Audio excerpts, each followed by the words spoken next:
I heard a man of God say this, and it's quite profound. He said, God can anoint a man, but people also must anoint the man. Once people anoint you, it is not just a validation, it is also validating what God had already done. Good morning, you're welcome to Daily Dose. I bring you a word from the Lord. 1 Samuel 22 and verse 2. It says, everyone who was suffering hardship, and everyone who was in debt, and everyone who was discontented gathered to him, and he became captain over them. There were about 400 men with him. Now, David was in a particular situation where he had to flee to the camp of Adullam. When he was in that particular situation, there was the test of loyalty, and men came to him, everyone who had their own problems, and he became captain over quote unquote deformed people. It speaks to the leadership quality of David.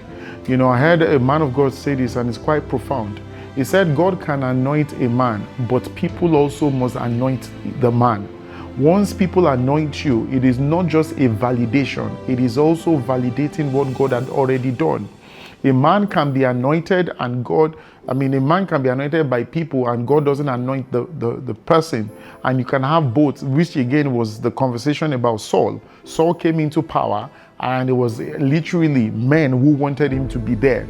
And we saw how that went. So when anyone who is a born-again believer understands the fact that God wants them to reign and rule over the earth, he says, I am the one governing the face of the heavens, but you, I have given to you to govern the face of the earth. But for that to happen, there must be collaboration and there must be that synergy with men.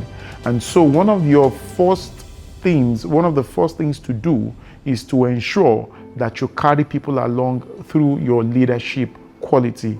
I hope that has helped you this morning.